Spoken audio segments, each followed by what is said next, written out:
Welcome to Discovery Tour by Assassin's Creed, Ancient Egypt.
Welcome to Alexandria, planning of the city. Alexander's plan to build his great city began with a verse from Homer's Odyssey. There is, in front of Egypt, in the sea with many swells, an island called Pharos. Guided by these clues, Alexander the Great founded his future city at the western end of the Nile Delta.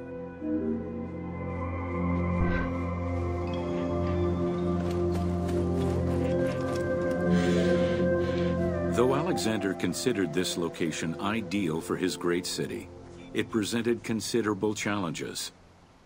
Too difficult to access during storms, the surrounding swamps threatened disease, and the limestone soil prevented the growth of healthy crops. However, due to the influence of his mentor Aristotle, Alexander the Great recognized that the true value was its strategic emplacement. Alexander knew that in controlling Pelusium to the east, Memphis to the south, and his crowning glory Alexandria to the west, he would create a triangular stronghold, allowing him to control the entire delta while giving him access to the Mediterranean.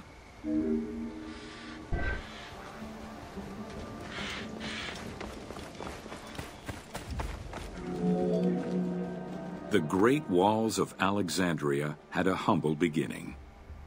Lacking chalk to outline the future city's foundations, architects were forced to use flour instead. Clouds of migrating birds swept down and ate the flour, erasing the plans.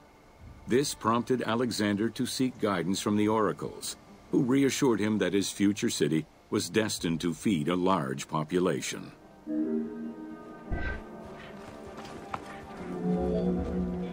Excavations led by Mahmud Bey el-Falaki in the 19th century revealed that the wall enclosure measured approximately 5.2 kilometers in length and 2.2 kilometers in width. It was roughly 9 meters in height.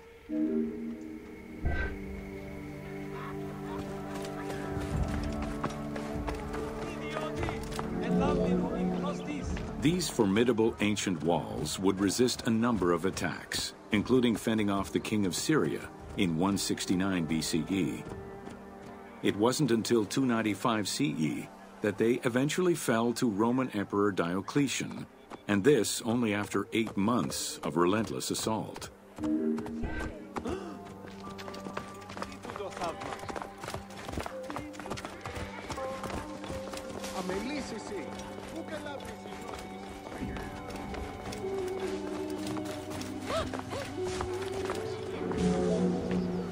Alexandria's principal architect, Dinocrates, chose a Hippodamian grid plan.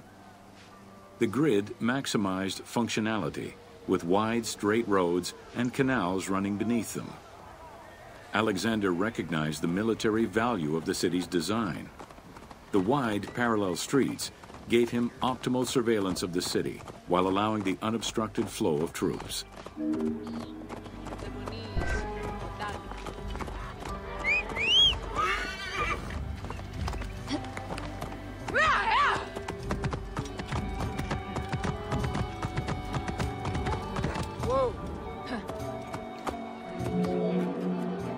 central corridor ran from the Mediterranean's north port down to Lake Mareotis to the south. This thoroughfare acted as an unobstructed link for commercial trade and travel between the two ports. Many of the streets were bordered with grand buildings and parks, including Canopic Street, with its impressive gate bordering the eastern end.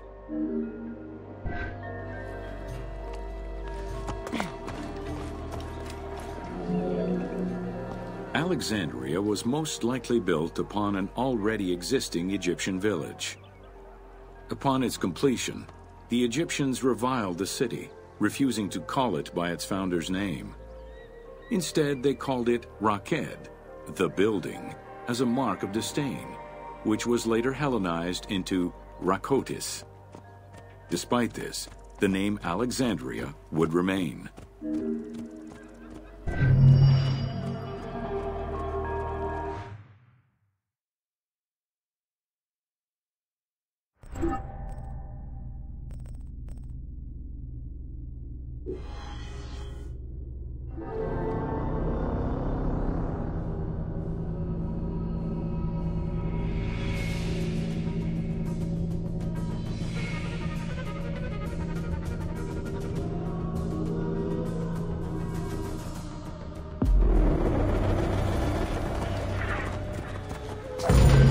Welcome to Introduction to Alexandria. After conquering Egypt in 331 BCE, Alexander the Great decided to build a new city, which, as per his habit, he named after himself. After his death, Alexandria quickly became the capital city of the Ptolemaic kingdom and the most important city of the Greek world.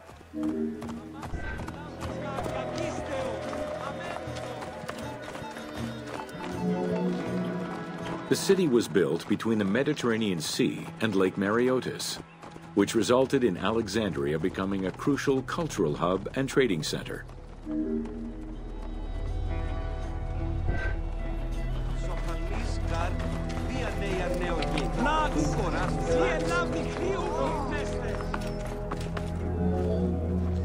Sumptuous buildings could be seen wherever one turned their gaze: the royal palaces, the many temples, the gymnasium, lush public gardens, and large avenues.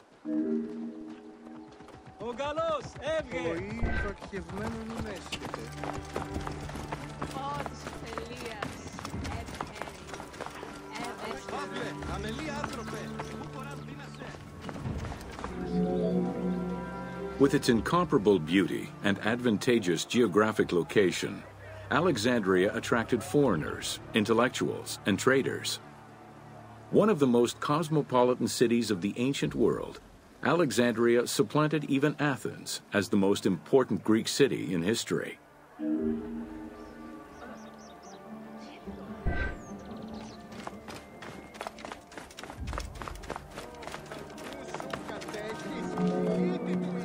Egyptian obelisks were highly prized by Roman architects.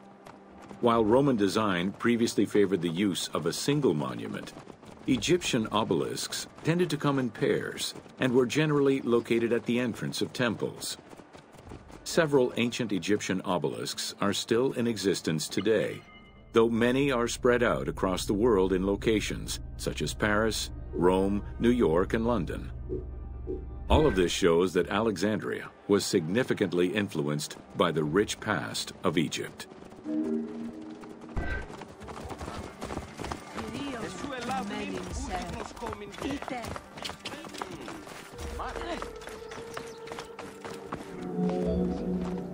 Alexandria had several main streets.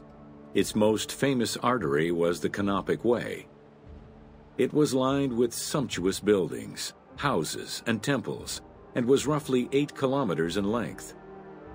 This street was one of the most important shipping entrances to Alexandria and often hosted processions and festivals.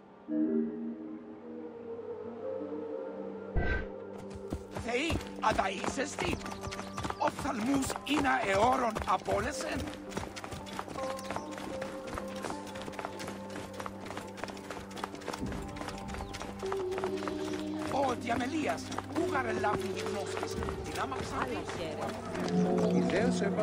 The width of the street, 30 meters, was abnormally large even by Greek standards.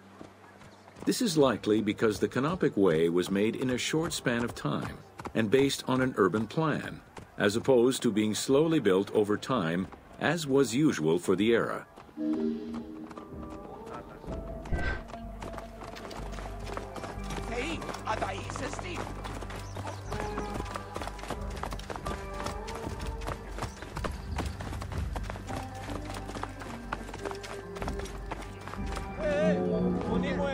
The Canopic Way originated in the western cemeteries, skirted the gymnasium, and then exited the city to head east through massive doorways towards Canopus. This structure was known as the Canopic Door.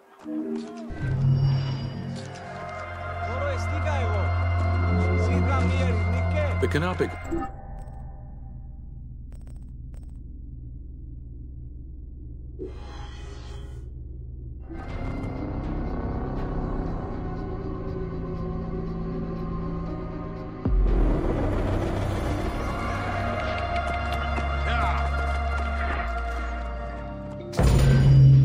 Welcome to the Siege of Alexandria. Among the collection of writings attributed to Julius Caesar are his descriptions of the Siege of Alexandria, the Gallic Wars, and the commentaries on the Civil War. These archives contain information on different campaigns, the Wars of Alexandria, Africa, and Spain. Each of them recounts Caesar's military activity from 58 BCE to 45 BCE. Though Caesar's documents remain a main source of information, it's important to note that the perspective is limited. It is necessary for other historical documents to be taken into consideration to provide a better understanding of events.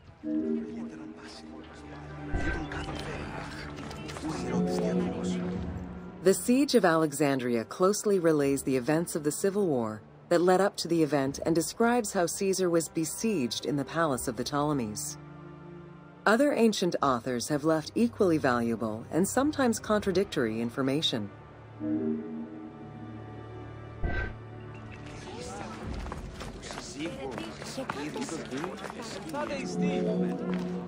In the events leading up to the Siege of Alexandria, Cleopatra VII and her brother were fighting over control of Egypt. Young King Ptolemy XIII's regent, Pothinus, had firm control over the young pharaoh, and an outmaneuvered Cleopatra soon went into hiding. This set the stage for Pompey's arrival in Alexandria. Having lost his battle against Caesar in 48 BCE, the Roman general turned to his allies, the Egyptians, for safe harbor. But on the advice of Pothinus, Ptolemy XIII had Pompey assassinated in the hopes of earning Caesar's favor.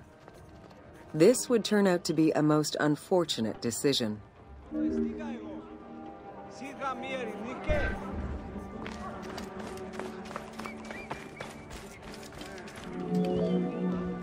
Upon his arrival in Alexandria, Caesar was presented with Pompey's head. The sight of a Roman murdered by Egyptians did not sit well with him.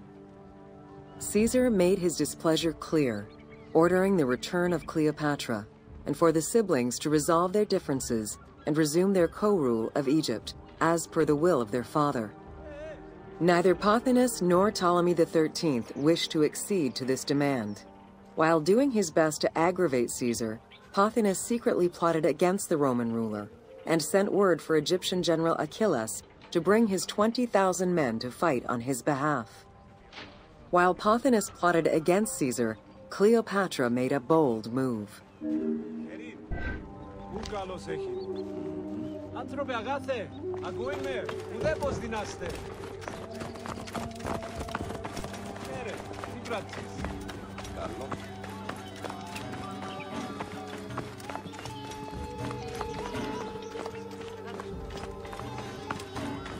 Idioti! Ελάβνη νου γιγνώστης, ελθάδε ιστή, πορότη.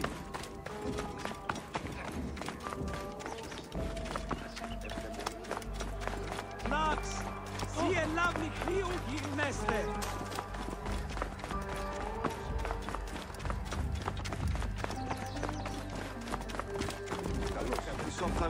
lugar, δια νέα νεογήν. Πού χωράς φυλάξεις και να πουλάς.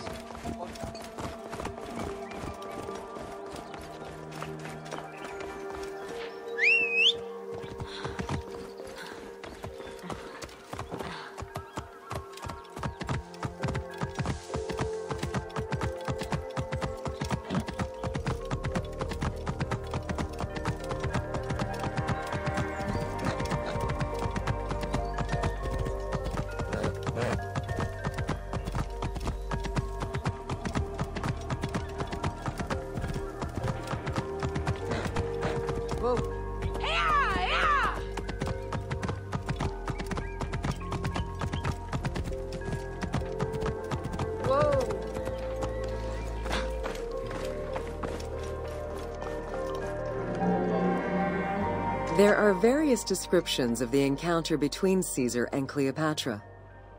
One report states that she snuck into the palace alone at night. Another account claims she was accompanied by an ally and was brought inside the palace wrapped in a carpet bag. Though exactly what happened at this fateful meeting is up for debate, what is known is that Cleopatra met with Caesar and earned his approval. Pothinus and Ptolemy XIII were most vexed with this turn of events.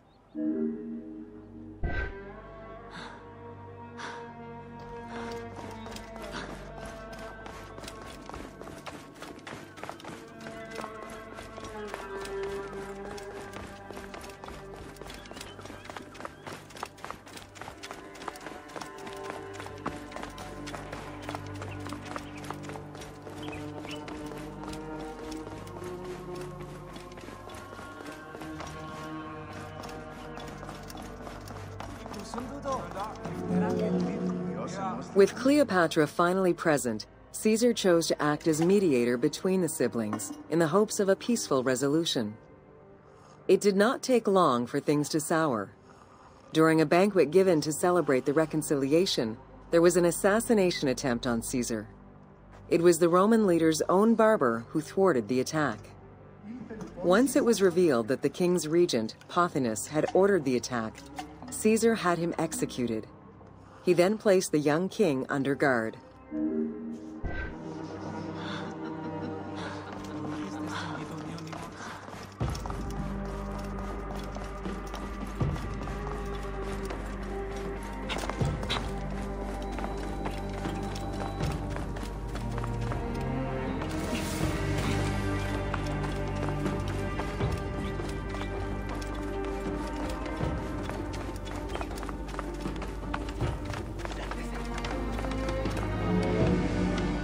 Caught within the palace with roughly 4,000 troops, and with the knowledge that the arrival of enemy forces was imminent, Caesar sent for help from Syria, Rhodes, and Cilicia. He ordered his men to dig a ditch around the palace and build a wall leading to the harbor. This would ensure Caesar's access to the sea. When Egyptian General Achilles arrived in the city with 20,000 men, the battle for Alexandria began.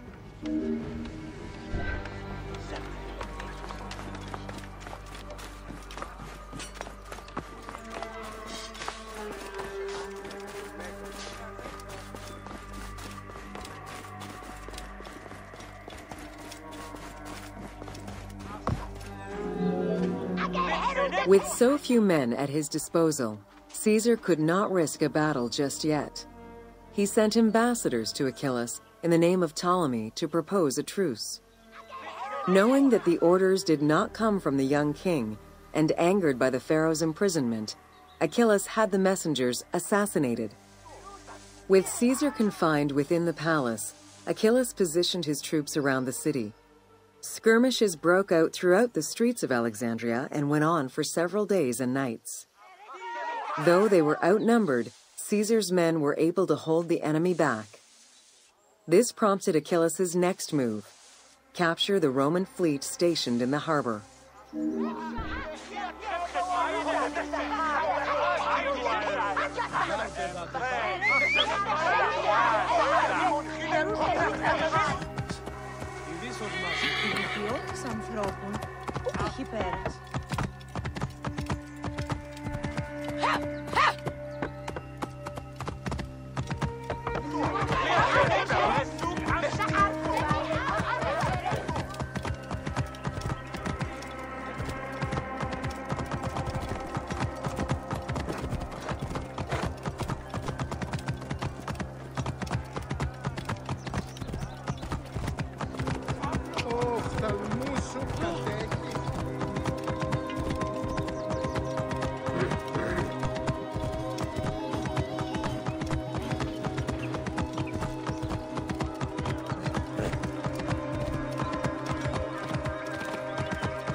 Although the palace offered protection, losing the port meant the end of help and supplies.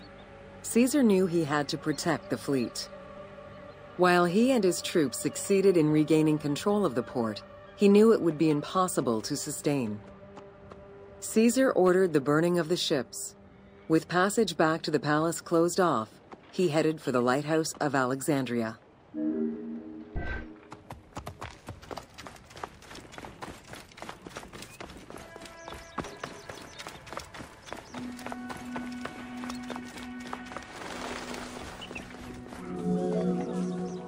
Fighting their way through the Egyptian troops, Caesar and his men eventually reached Pharos Island. There, they took refuge within the lighthouse. With easy access to the open sea, Caesar was able to send messages to his allies requesting reinforcements and more supplies.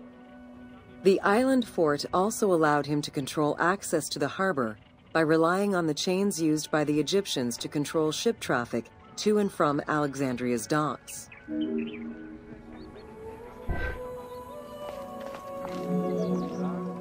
The exact chronology of events during the war in Alexandria remain imprecise. Conflicting accounts raise questions as to when, and even if, the Great Library of Alexandria was burned down at all. One account states that during the fighting, docks and warehouses were burned, and this was the fire that spread to the library.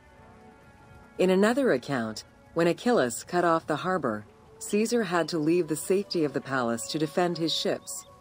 As the enemies battled across the port, their arsenals set ships ablaze, and this destruction spread to the library.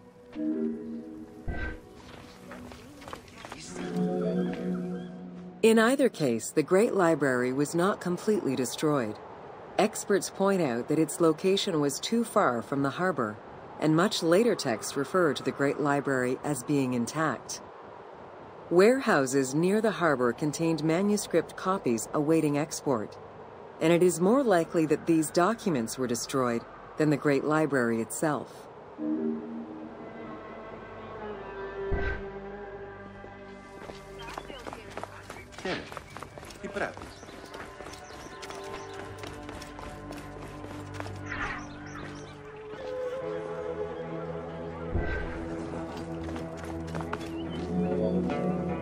The destruction of the Great Library may have been due to a number of fires over the ages. Its end was probably closer to the 4th century CE, when the Christian Emperor Theodosius I ordered the closure of all pagan temples. While some documents survived after being moved away, it remains unclear just what knowledge may have been lost.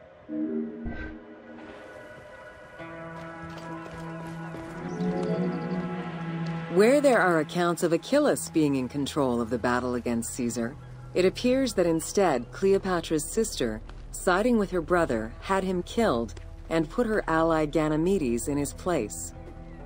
Ganymedes proved a valuable tactician for the Egyptian side. It was his idea to cut Caesar's access to the harbor, thus trapping Caesar at the palace.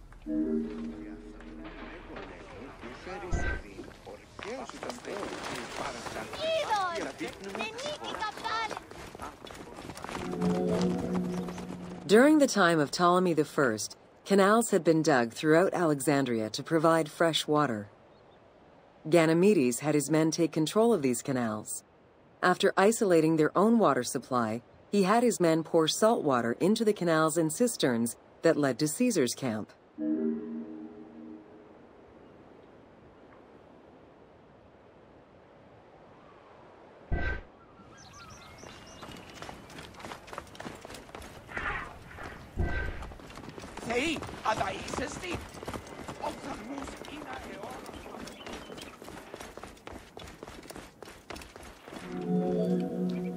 Panic erupted in Caesar's men. They wouldn't last long without fresh water. Recognizing that the porous limestone could help them, Caesar and his men dug wells to restore their water supply. Days later, the 37th Legion, comprised of Pompey's soldiers, arrived by ship. Unable to come ashore due to the winds, Caesar risked going out to meet them on the peninsula, Cape Chersonese. When the enemy learned Caesar's location, they rushed to intercept. Despite an obvious advantage for the Alexandrians, Caesar, with a Rhodian ship full of skillful sailors, emerged victorious.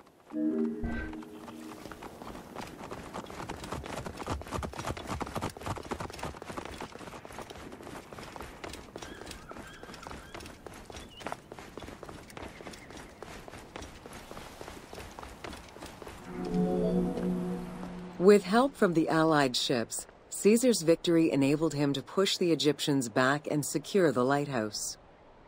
Gaining control of Pharos Island sent the Alexandrians into the sea and swimming back to the city.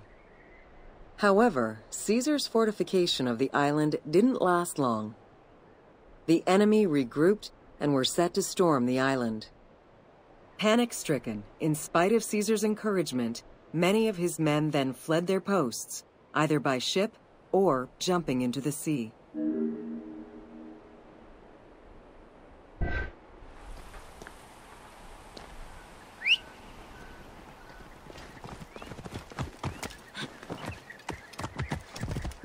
Whoa.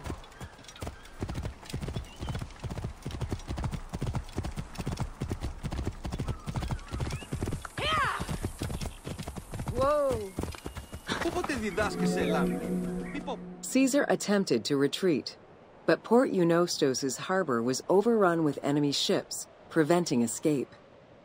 Reportedly, Caesar gathered his papers and leapt overboard in an attempt to swim to an Allied ship farther out. Historian Cassius Dio claimed that Caesar would have drowned if he hadn't been able to remove his purple garment. Still, he managed to swim the distance and survive. The Alexandrians recovered the cloak and used it as a trophy to commemorate the Roman debacle.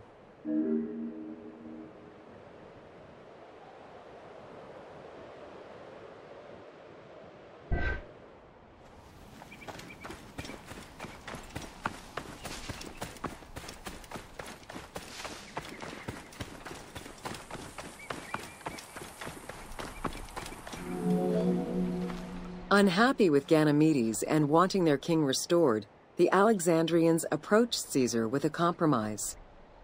Caesar agreed to release Ptolemy XIII after entreating him to spare the kingdom and remain loyal to Rome. Once freed, however, the king defied the agreement and continued the war.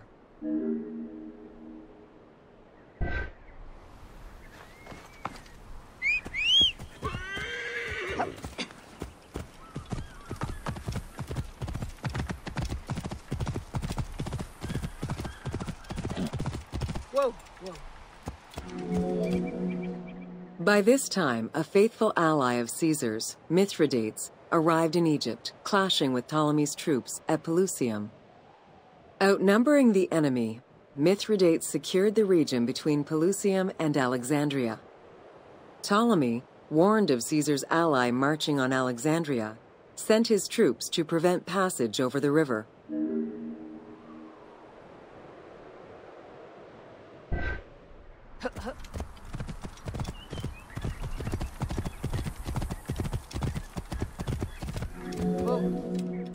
Mithridates warned Caesar in time, and the two groups confronted the armies of Ptolemy in the Delta.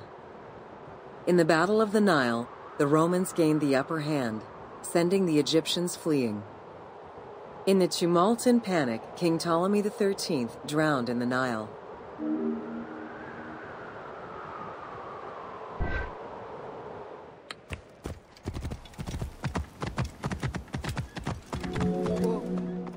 After the siege ended, Cleopatra VII married her younger brother, Ptolemy XIV, enabling her to reign over Egypt until 30 BCE.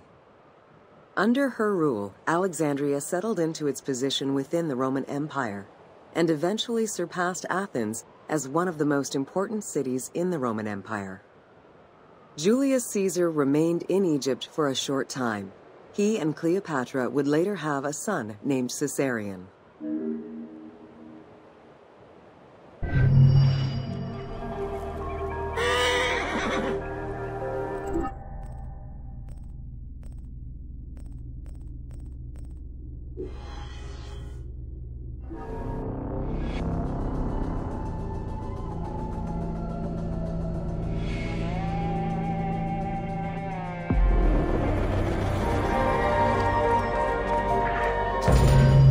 Welcome to Alexandria, city.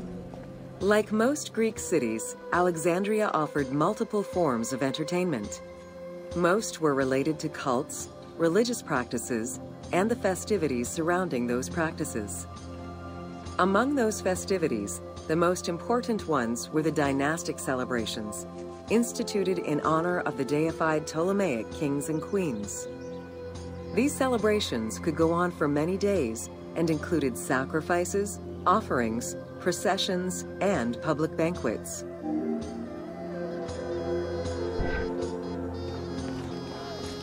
Light bringing Phoebus, I am but here.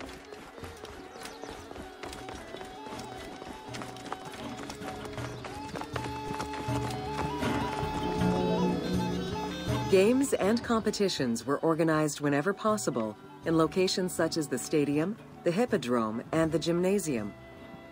The residents of Alexandria favored such events where athletes, poets, and musicians from Egypt and other cities of the Greek world competed.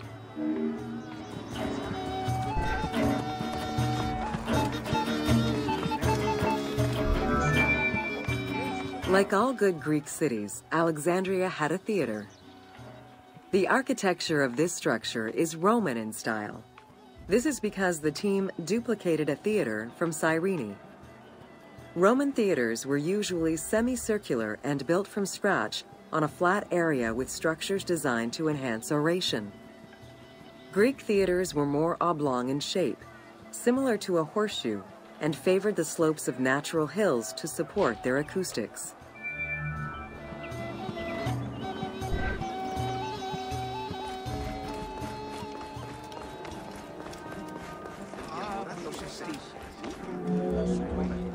At the theater, one could witness the plays of contemporary comic and tragic authors. The play you are witnessing below is Menander's Dyskolos, more commonly known as the Grouch, a late and popular entry in the Greek comedies.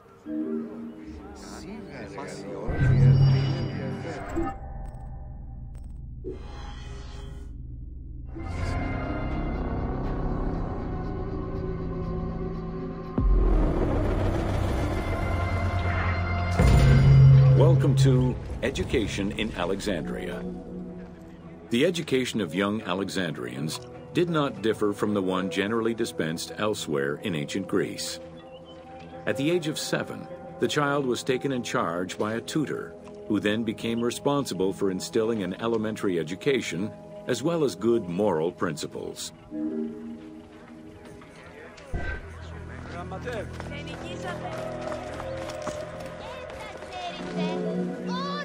Teaching was generally done outside, in the open air. In the gymnasium, students were taught not only sports, but also topics such as rhetoric, philosophy, music, and poetry, all things deemed essential to one's education at the time.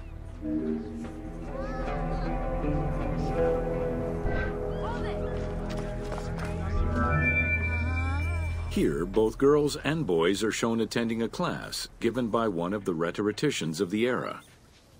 The team made the choice to show both genders attending class within the context of the game world. Even though it is historically inaccurate, the team felt it was not necessary to prioritize historical sexism over inclusive gameplay.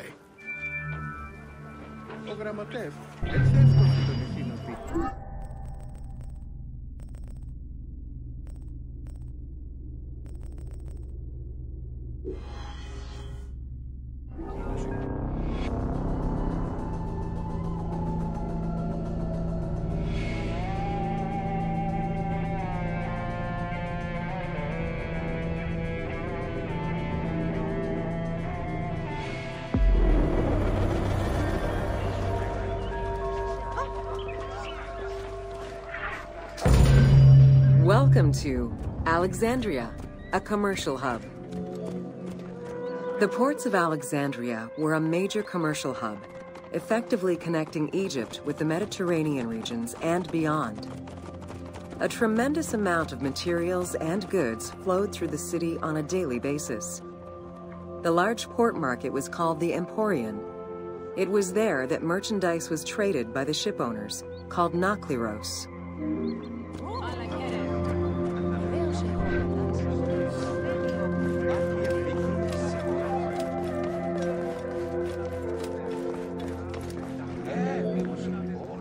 Food and other artisan work streamed out of Egypt. Ceramics, glass, golden rings, and minted coinage. The local potters, using traditional Egyptian techniques, competed with those from abroad, and the textile industry flourished. What Egypt did not produce itself was acquired through trade, using local resources such as wheat and papyrus. Most sought after was pine wood from Syria, iron and marble from the Greek islands, gold from Spain, and exotic fruits from Europe. All this commercial activity contributed to the already decadent wealth of the city.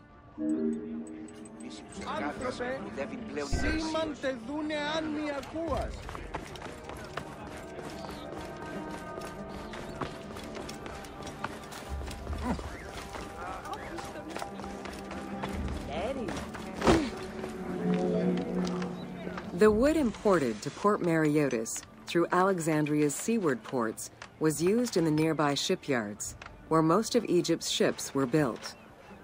Employing tens of thousands of shipbuilders, the shipyards contributed to establishing the Egyptian fleet as one of the mightiest of the era. Any wood not used in shipbuilding was further disseminated through Egypt for various purposes.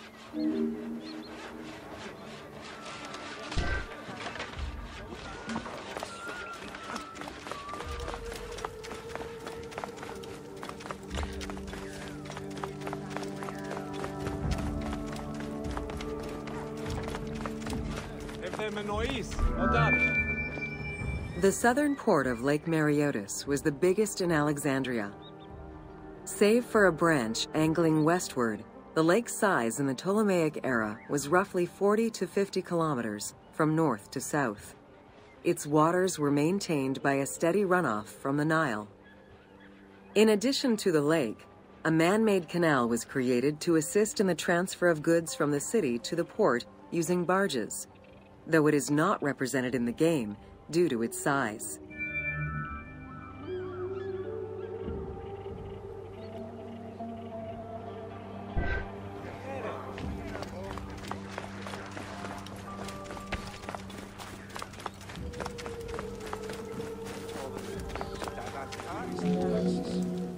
Banking was one of the most distinctive innovations brought by the Greeks to Egypt.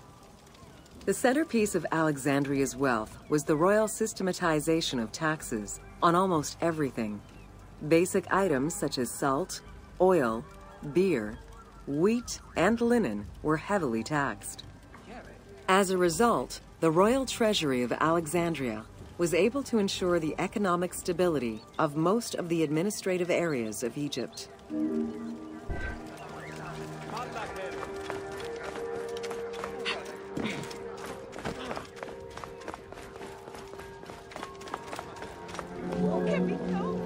By the late 12th century, the channel feeding the lake from the Nile silted up.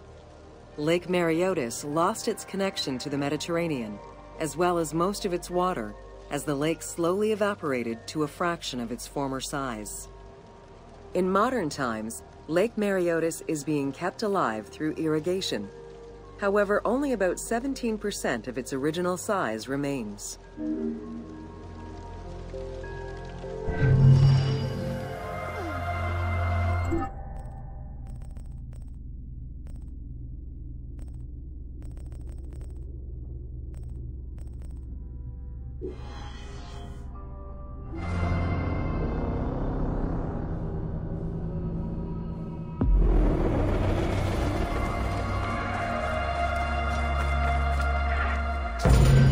Welcome to the Hippodrome of Alexandria. The main hippodrome of the city was called the Legeon, in honor of Lagos, the ancestor of the Ptolemies. Alexandrians were great lovers of horse racing. They were fascinated by the rivalry of these races, the agon, as it was said at that time, that every competition brought. It was a struggle for glory.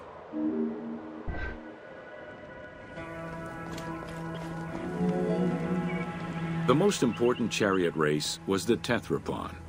Using 4 horses with the quickest harness to the front right, the charioteer would race for 12 laps, with sharp turns at either end of the hippodrome.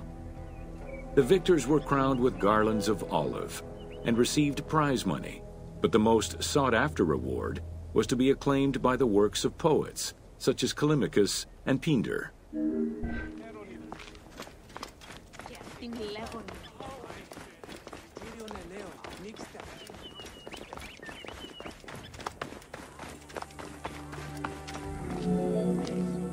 Ye hymns that rule the lyre, what god, what hero, aye, and what man shall we loudly praise? Verily Zeus is the lord of Pisa, and Heracles established the Olympic festival, while Theron must be proclaimed by reason of his victorious chariot with its 4 horses, Theron, who is just in his regard for guests, and who is the bulwark of Acragas, the choicest flower of an auspicious line of sires, whose city towers on high, bringing wealth and glory to crown their native merits.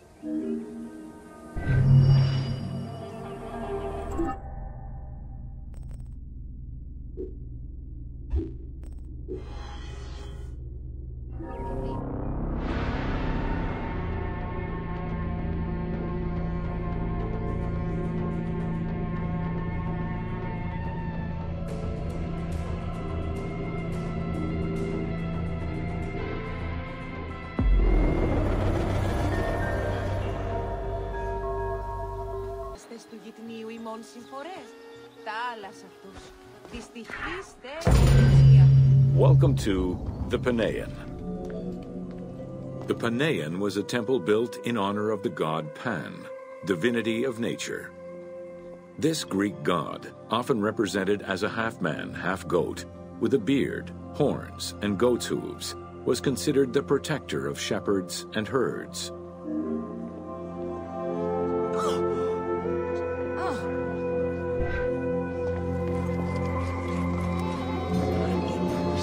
Pan's attribute was his namesake musical instrument, the pan flute. His temples were usually located in caves and on high mountains, and were frequented by shepherds. It is likely that Mediterranean cults adopted the imagery of Pan to symbolize the Christian devil.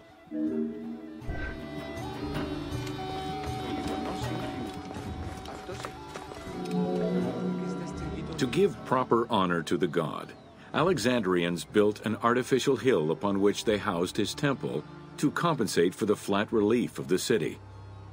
The artificial mound had the shape of a spinning top or a pine cone, which was accessed by a spiral staircase. The top had a panoramic view of the entire city. Only such heights would be fitting for a mountain god.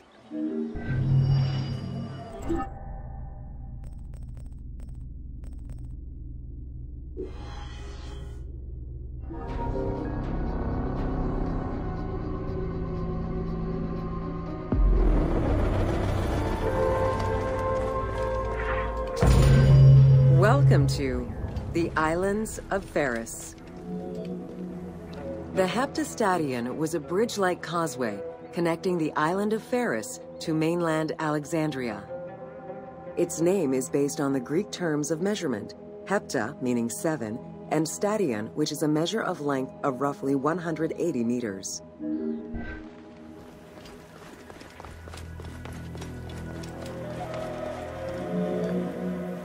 Since its construction would separate the Grand Port to the east and the port of Eunostos to the west, it was designed with channels at each end.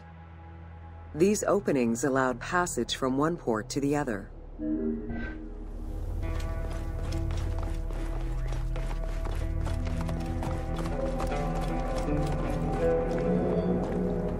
Along with creating separate harbors for the commercial and military shipping, the causeway served as a main aqueduct for the island's inhabitants. Its presence also helped protect the island and its ports from rough wind and sea currents. At the end of antiquity, the Hepta Stadion disappeared under layers of silt and soil, which formed an important sedimentary deposit.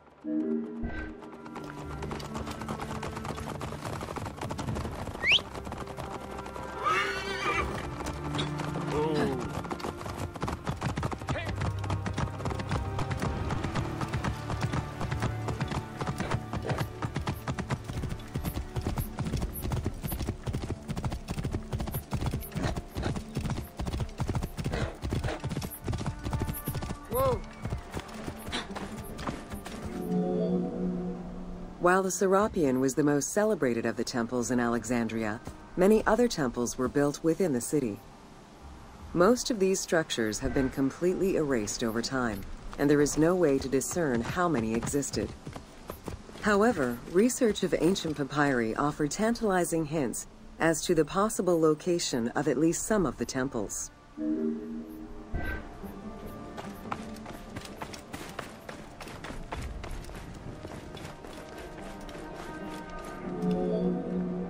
Both papyri and coins reveal evidence of many temples built for the gods.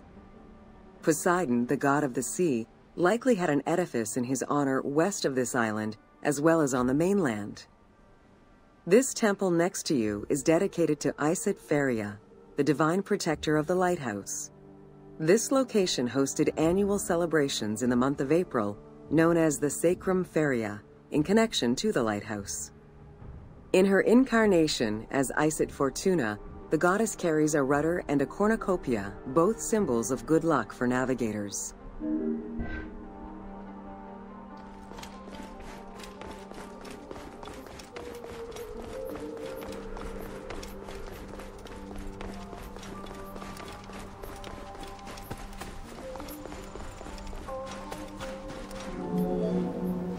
Considered one of the 7 wonders of the ancient world, the Lighthouse of Alexandria was a source of great pride for the inhabitants of the city. Construction began under Ptolemy I's reign and lasted 15 years. It was completed during his son's rule.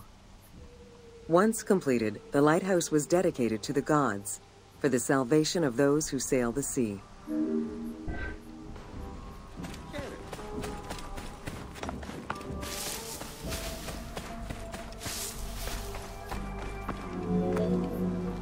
Built on the island of Pharos, the stone structure was 3 tiers set on top of one another in a step formation. The second floor consisted of an octagonal tower, and the top floor was a cylindrical tower topped by a statue. The interior provided space for staff rooms and a ramp which allowed the transport of fuel to the upper floors.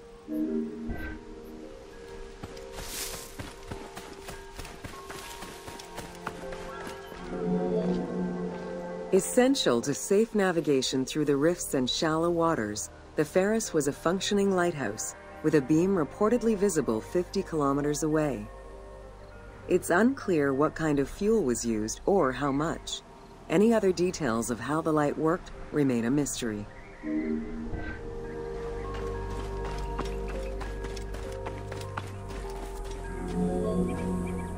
For several centuries, the Pharos was one of the highest monuments ever built by man. It measured roughly 110 meters in height, compared to the Pyramid of Giza, which was around 140 meters tall.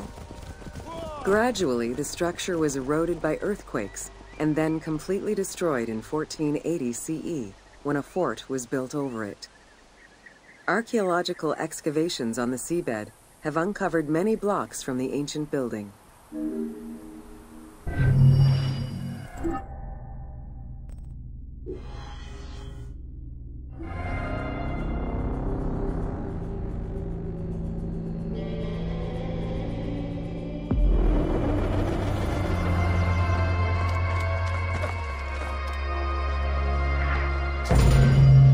Welcome to the Circumference of Alexandria.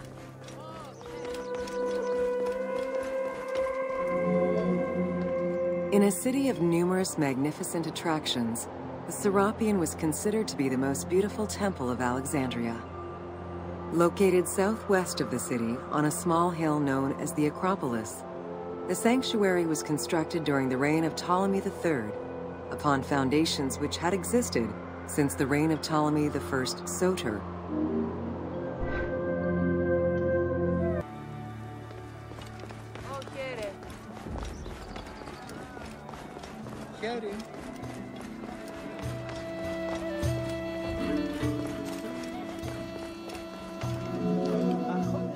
Visitors of the Circumference climbed 100 steps to reach the courtyard. Libraries were installed in the porticos surrounding the square building, with its roof and columns adorned with gold and gilded bronze. Pharaohs were generous to the temple, as were several Roman emperors, after Egypt's conquest. An inner temple housed the statue of Serapis, dedicated to healing the sick.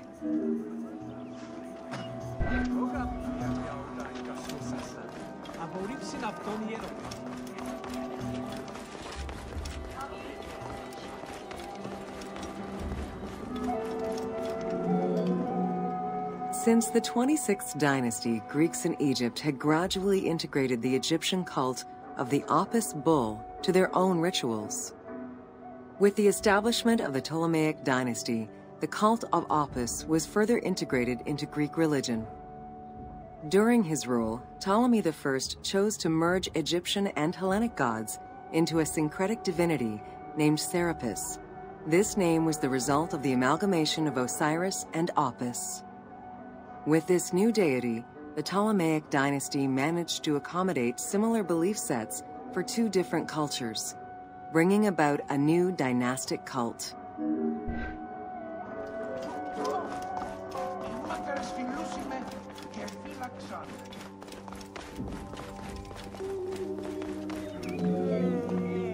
Serapis was also associated to other deities, including Asclepius, a Greek god of healing. It is possible that, as with the Serapis Temple of Canopus, the sick would visit this sanctuary, sleeping there overnight in the hopes of being healed within its hallowed halls.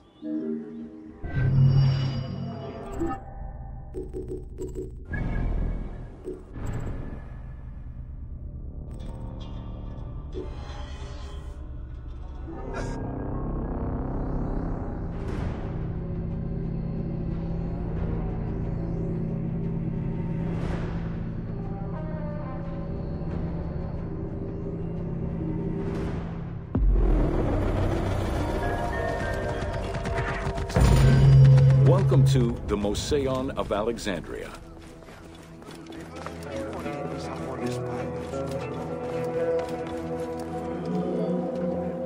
The Museion was a sector of the city commissioned by Ptolemy I to rival Athens' Academy as an institute of intellectual pursuit. Dedicated to the 9 inspiring muses, the Museion became a great center for philosophical and scientific enlightenment. It welcomed scholars from many kingdoms, inviting them to share knowledge in literature, science, and geography.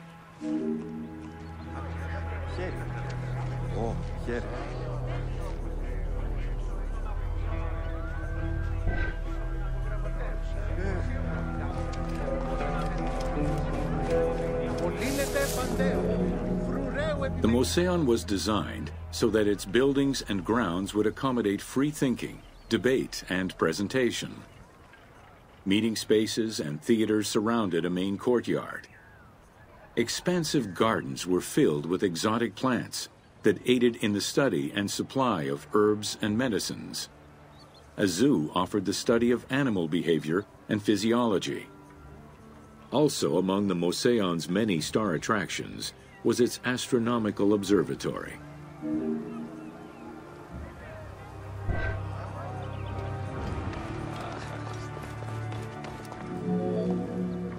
Herophilus was a physician who lived most of his life in Alexandria. He was able to perform the dissection of human cadavers on a large scale due to the permissiveness of the city in such matters. Among many other discoveries, he learned that the brain was central to the human nervous system. He also extensively mapped the blood system and measured the pulse with the aid of a water clock. It is reported that in his thirst to understand human anatomy, he performed 600 vivisections on live prisoners.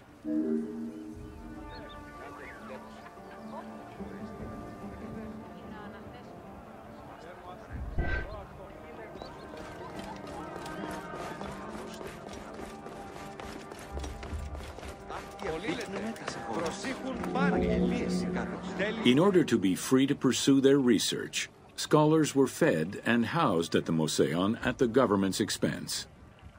This freedom provided Alexandria's scholars a meeting space for intellectual pursuits and a haven for spiritual peace. Though nothing remains of the original Museion, it lives on as the legacy of our modern museums.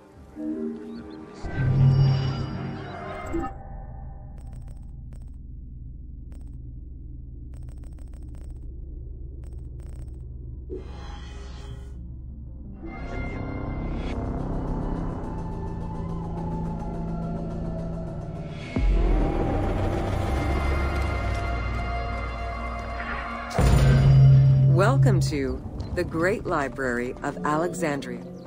Near the district of royal palaces and within the Moseon was the most famous library of all antiquity. The Library of Alexandria was built to house all of human knowledge. At its pinnacle, the library was believed to contain over 700,000 parchments.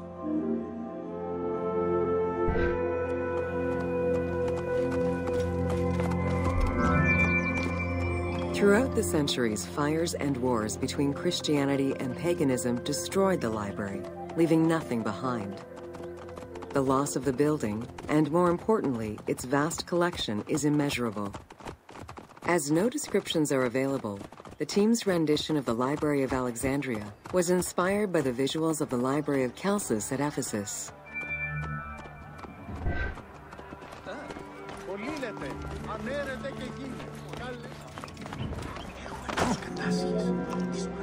While much of the collection was purchased at the government's expense, the library also obtained books through other means. Any books owned by travelers coming through the city were seized to be copied for the library. The copy would then be returned to the owner, and the original entered into the library's collection.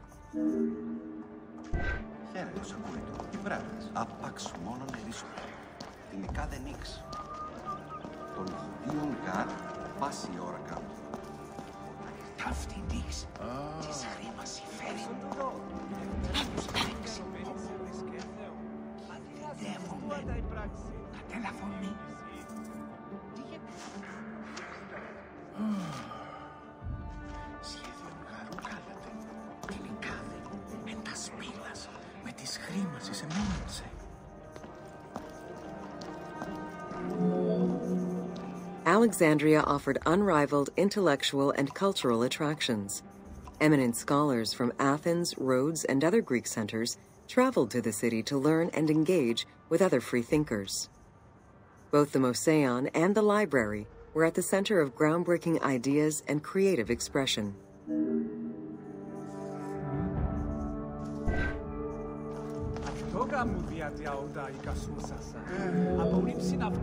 The great minds of antiquity were usually well-versed in many disciplines, which were often associated to specific schools of thought. The Peripatetics, the Stoics, and the Cynics were among the most well-known schools of the time. It is clear that Alexandria lived up to its fundamental role as a city for intellectuals, nurturing many great minds whose impact reverberates through our modern world.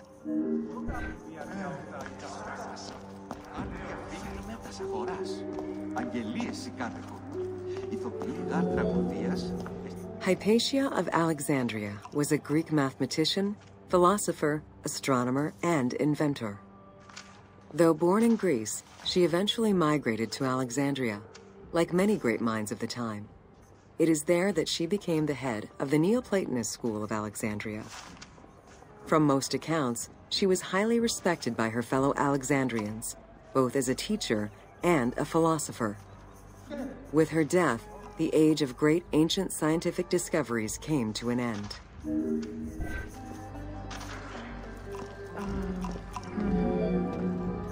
Callimachus was born in Cyrene and educated in Athens. After his studies, he moved to Alexandria to work in the Great Library. A poet and a critic, he strongly rejected the epic format of Homeric poems, and instead fervently supported a shorter, more judiciously formulated style of poetry. His epigrams and elegiac poems were emulated by later poets. His work was extremely popular, second only to Homer's own works.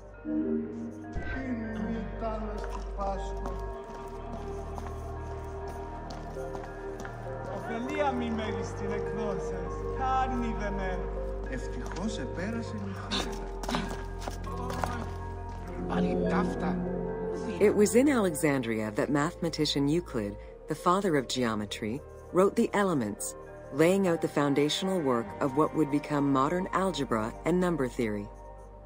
Euclidean geometry would become one of the most influential systems in the evolution of mathematics.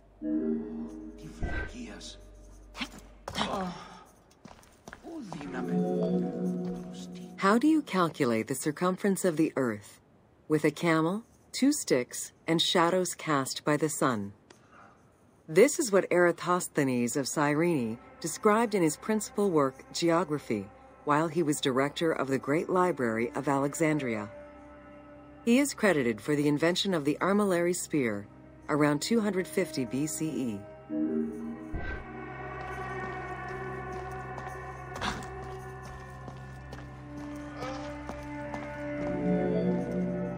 The earliest known and most complete armillary sphere of antiquity was the Meteoroscopion of Alexandria, with an imposing 9 rings compared to the 3 or 4 of most other astrolabes.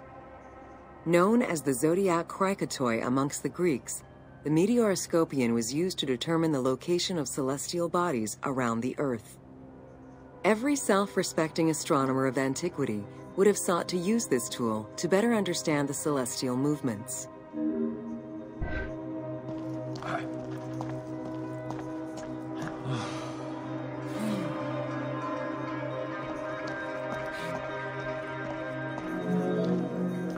Pythagoras of Samos was a well-known and respected philosopher and mathematician. He is best known for the Pythagorean theorem. However, there is proof that the theorem existed in Babylonia and India long before Pythagoras was born, casting some doubts as to who exactly originated the theorem.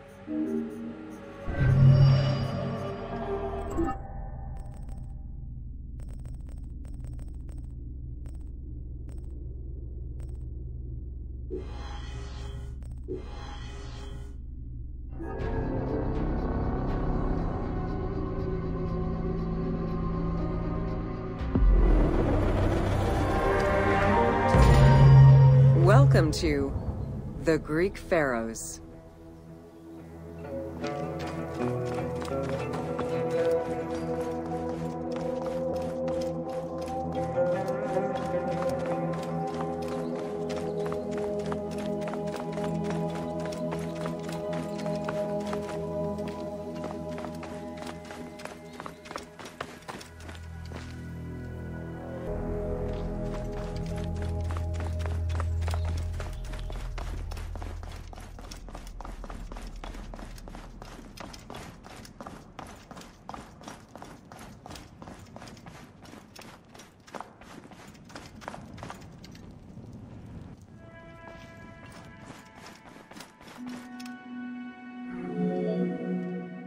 Pharaohs were considered divine incarnations of the gods.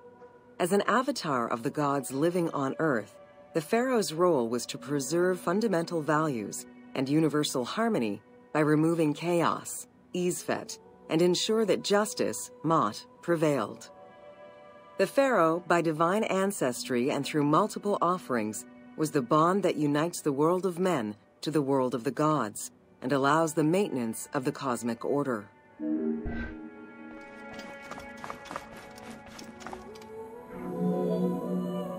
The Ptolemaic dynasty reigned over Egypt from 305 BCE to 30 BCE.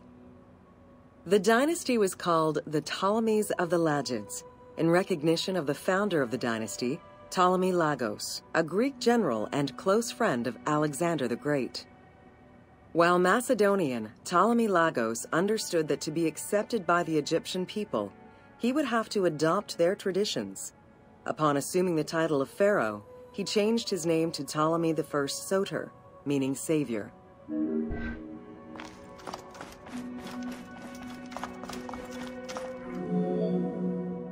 Born in 356 BCE, Alexander the Great went through a hasty education in the affairs of the kingdom before integrating into the Macedonian army, where he quickly rose through the ranks. After his father's assassination in 336 BCE, which some believed was orchestrated by Alexander himself, he became king of Macedonia. Ruler of a unified kingdom and leader of a large army, Alexander set his sights on conquest. Eager to reclaim the Greek cities of Asia Minor, he took on the Persian forces, earning victory after victory.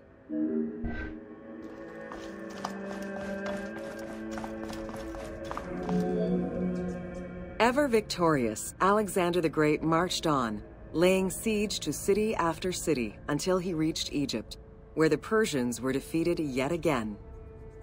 Viewed as a liberator by the Egyptian people, Alexander decided to become pharaoh in due form. He traveled to Thebes to make a sacrifice to Apis, then went to the oasis of Siwa, where he was proclaimed son of Amun.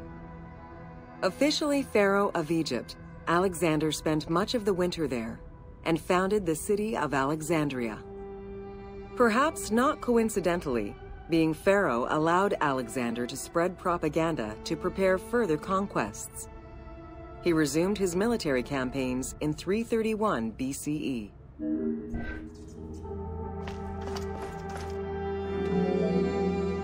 On his deathbed in 323 BCE, Alexander the Great gifted the satrapy of Egypt to Ptolemy Lagos.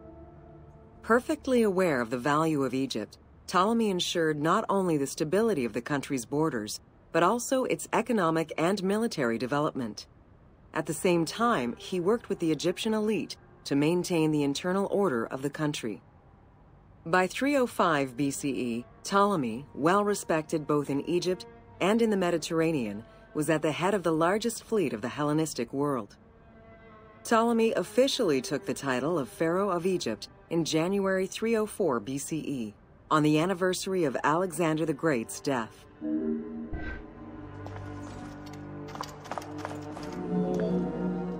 Alexander died in Babylon in 323 BCE. His remains were placed first in a solid gold sarcophagus, and then within another. The casket was carried in an ornate custom wagon, gilded and set with precious stones, and pulled by 64 mules crowned with gold. The funeral procession was diverted to a grandiose temple in Alexandria, built in the conqueror's honor under the orders of Ptolemy I.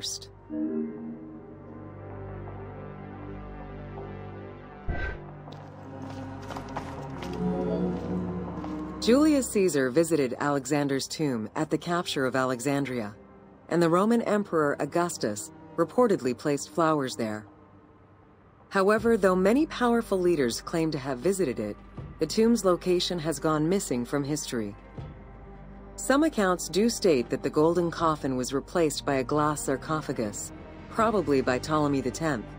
It is also implied that Cleopatra may have plundered the tomb in a time of financial crisis.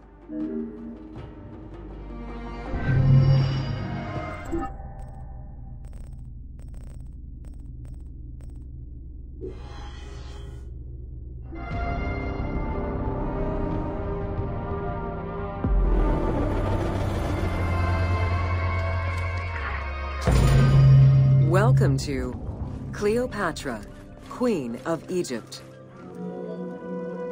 Cleopatra VII Theophilopator ascended the throne in 51 BCE at the age of 18. Though her early attempts to maintain power were often challenged, she eventually prevailed and became the sole ruler of Egypt. According to Plutarch, she was the only Ptolemaic pharaoh to speak the Egyptian language. Her intelligence, coupled with a good education and a great political mind, allowed her to make the alliances necessary to maintain the independence of Egypt while Rome was becoming a Mediterranean empire.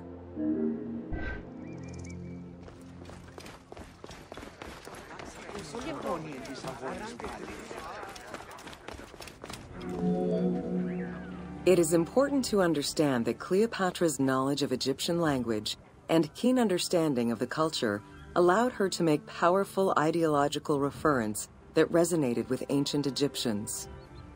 By associating herself with the goddess Isis, the divine mother, great of magic, and repository of divine essence, Cleopatra firmly established herself as the protector of the two lands and legitimized her place on the throne.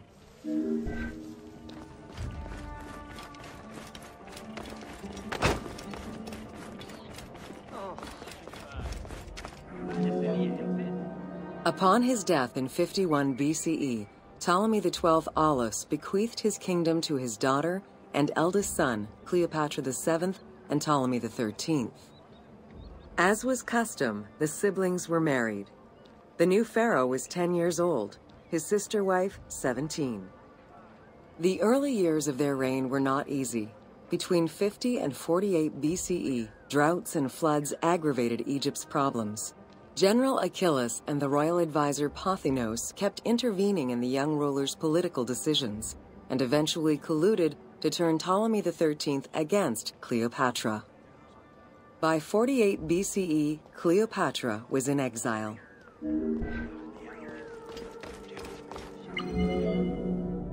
During Cleopatra's exile, the Roman Empire was not without its own internal conflict. Caesar and Pompey were at war with one another, and after his defeat in 48 BCE, Pompey fled to Alexandria in the hope of finding refuge. This turned out to be an unwise decision. Listening to his advisors, Ptolemy XIII elected to have Pompey assassinated, his head kept as a gift, in the hopes of acquiring Caesar's favor. This gambit backfired. Instead of earning approval, the murder of a Roman greatly angered Caesar.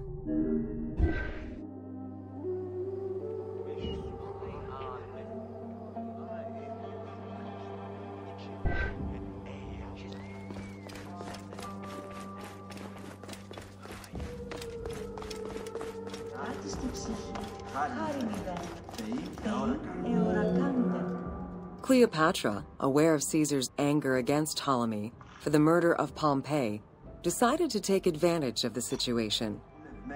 She returned to Egypt in secret, hoping to establish an alliance with one of the most powerful men of the time.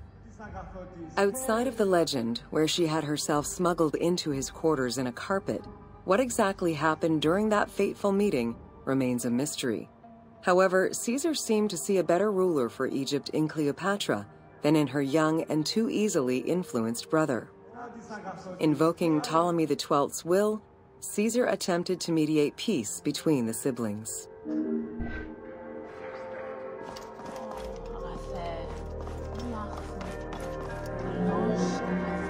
Ptolemy XIII was enraged by the turn of events, and his advisors were none too happy to see Cleopatra return. Urged on by General Achilles and Pothinos, the young pharaoh plotted against Caesar and Cleopatra, resulting in the siege of Alexandria in 47 BCE. It was in March 47 BCE that Caesar defeated Ptolemy XIII's forces. The young pharaoh drowned in the Nile after having fled the battlefield. With her opponents dead or powerless, Cleopatra married her other much younger brother, Ptolemy XIV, and finally claimed the throne of Egypt for good. The end of the Alexandrian War also cemented the romantic and political alliance between Cleopatra and Caesar.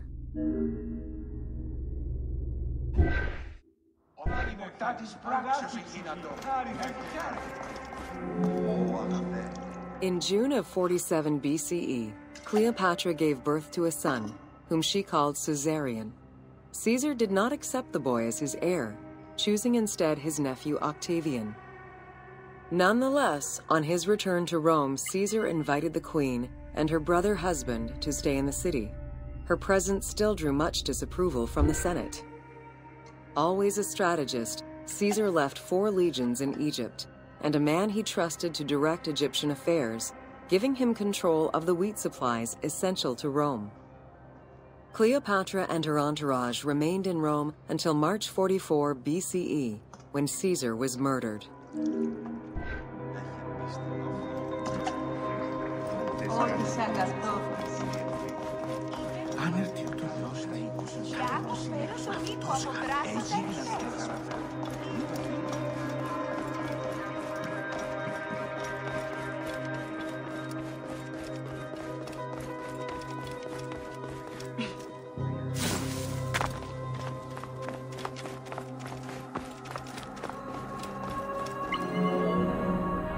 Caesar's most faithful ally, Mark Antony, often visited the Queen of Egypt during his stay in Rome.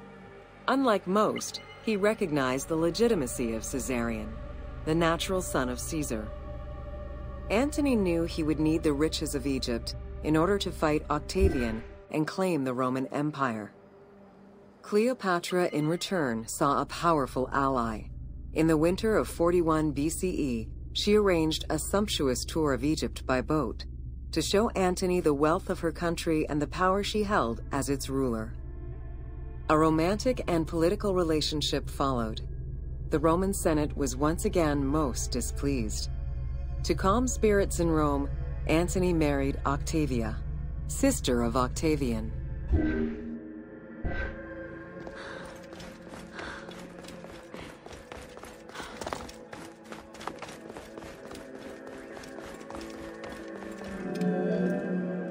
Despite his marriage to Octavia, Antony remained Cleopatra's lover, and she gave birth to their children.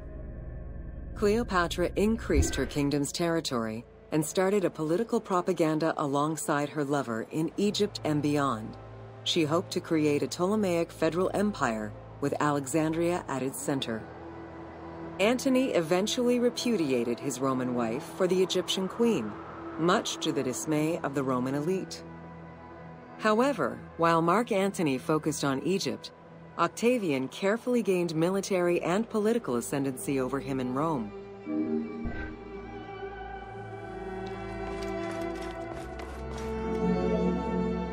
Octavian managed his own propaganda campaign and succeeded. The Roman people hated Mark Antony and Cleopatra. To avoid the censure still inherent in attacking a fellow Roman, Octavian simply declared war against Egypt. Rome's power still reigned supreme. The powerful Egyptian fleet, led by Cleopatra as well as Mark Antony's forces, were defeated in 31 BCE in Actium. Octavian arrived in Egypt in 30 BCE to formalize his victory.